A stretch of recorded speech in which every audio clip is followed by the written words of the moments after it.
بسم اللہ الرحمن الرحیم۔ السلام علیکم۔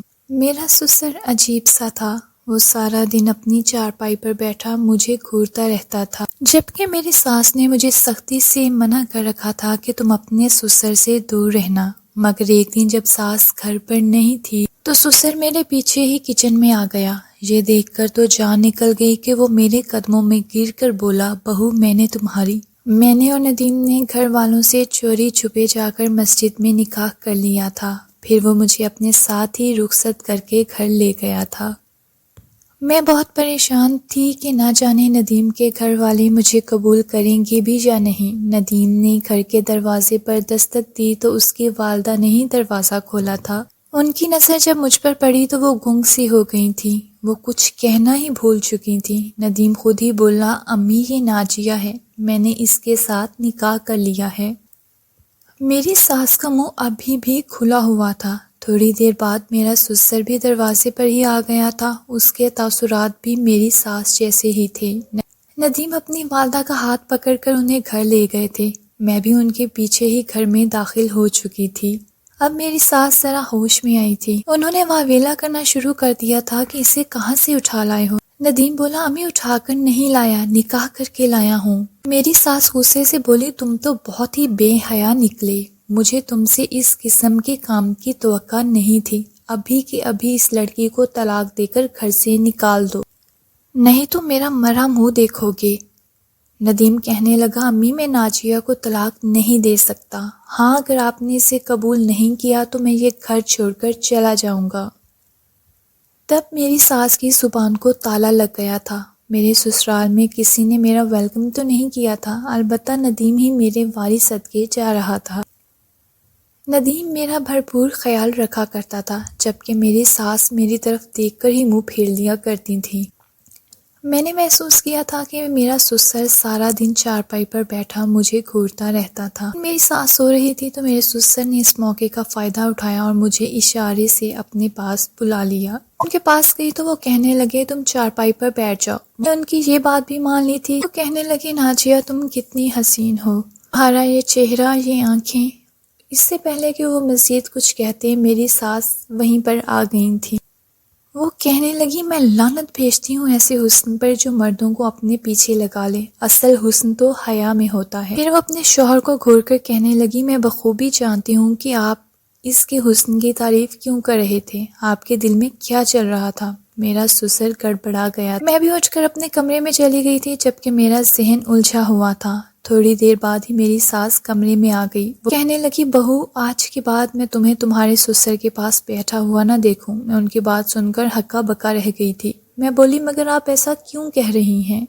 میری ساس کے ماتھے کے بل کہرے ہو گئے تھے۔ وہ کہنے لگی، اب تم اتنی چھوٹی بچی بھی نہیں ہو کہ سب باتیں میں ہی تمہیں سمجھاتی پھروں۔ میں چپ کر گئی تھی۔ خیر اس دن کے بعد میرے سسر بھی بڑے محتاط سے رہنے لگے تھے، مگر وہ مجھے ہر وقت گھورتے رہتے تھے۔ میں جہاں کہیں بھی جاتی ان کی نظریں میرا تعاقب کیا کرتی تھیں۔ ایسا لگتا تھا جیسے وہ مجھ سے کچھ کہنا چاہتے ہوں۔ میں اس پہیلی سے تنگ آ گئی تھی۔ ایک دن میری ساس پڑوسن کے گھر جانے لگی تو مجھے کہہ کر گئیں کہ اپنے سسر کی کسی بات پر کان مت دھرنا، وہ لاکھ آوازیں دیتا رہے، ان کی بات مت سننا۔ میں نے سر ہلا دیا، مگر میں یہ سوچنے پر مجبور ہو گئی تھی کہ میری ساس کو کس چیز کا خوف تھا جو وہ مجھے ایسا کہا کرتی تھی۔ ساس کے جانے کے بعد میں کچن میں آ کر کام کرنے لگی تھی۔ ابھی تھوڑی دیر ہی گزری تھی کہ میرا سسر بھی میرے پیچھے ہی کچن میں آ گیا تھا۔ وہ کہنے لگا، ناجیہ۔ میں نے پیچھے مڑ کر دیکھا تو حیران رہ گئی کہ ان کی آنکھوں سے آنسو بہہ رہے تھے اور انہوں نے میرے آگے ہاتھ جوڑے ہوئے تھے۔ وہ کہنے لگے، مجھے معاف کر دینا، اپنی ماں سے بھی کہنا کہ وہ مجھے معاف کر دے۔ میں چونک گئی تھی۔ میں بولی، آپ میری امی کو جانتے ہیں؟ نام ہے ان کا؟ میرے سسر پر کپ کپی طاری ہو گئی تھی۔ وہ کہنے لگے، حمیرہ نام ہے نا تمہاری امی کا؟ ناجیہ تم بالکل اپنی ماں پر گئی ہو، اسی لیے میں چاہتا تھا کہ تمہیں ہر وقت اپنے پاس بٹھا کر رکھوں۔ ناجیہ میں نے تمہاری امی کو اپنی گود میں کھلایا ہے، وہ تھی تو میری چھوٹی بہن، مگر میں نے اسے اپنی اولاد کی طرح پالا تھا، وہ میری بہت لاڈلی تھی، میں تو اس کی آنکھوں سے جہان دیکھتا تھا۔ پھر تمہیں پتہ ہے کیا ہوا؟ وہ جوان ہو گئی اور بہت حسین بھی، جگہ جگہ سے اس کے لیے رشتے آنے لگے تھے۔ ابو نے ایک بہت غلط کام کر دیا، انہوں نے حمیرہ کے نام آدھی جائیداد لگا دی تھی۔ یہ برداشت نہ کر سکا۔ میں نے ایک بہت ہی گھنونا کھیل رچایا۔ میں نے اپنی حویلی کے ملازم کو پیسے دے کر کہا کہ میری بہن کے ساتھ نکاح کر لو اور اسے اغوا کر کے یہاں سے لے جاؤ۔ پھر میں نے پورے خاندان میں یہ مشہور کر دیا کہ میری بہن ہمارے ملازم کے ساتھ بھاگ گئی ہے۔ میرے ابو یہ صدمہ برداشت نہ کر سکے اور چل بسے۔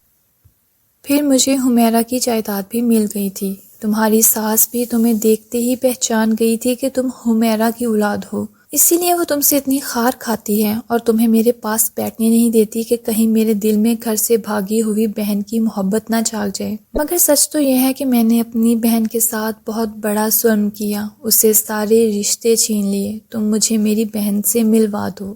میں مرنے سے پہلے اسے معافی مانگنا چاہتا ہوں۔ سسر کی باتیں سن کر میں بھی رونے لگی تھی۔ میری آنکھوں کے سامنے میری امی کی محرومیوں بھری زندگی گھومنے لگی تھی۔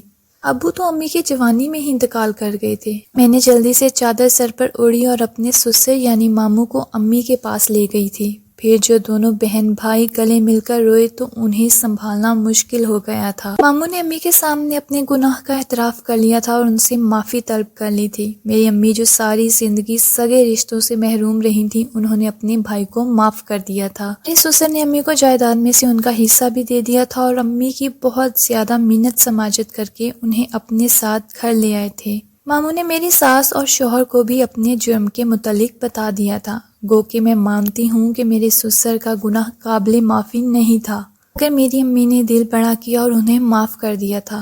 اب ہم سب ایک ساتھ رہ رہے ہیں، زندگی خوشحال ہے۔ آج کی کہانی سننے کے لیے شکریہ۔ مزید اسی طرح کی انٹرسٹنگ سٹوری سننے کے لیے پلیز میرا چینل لائک کر لیں اور سبسکرائب کر لیں۔ شکریہ۔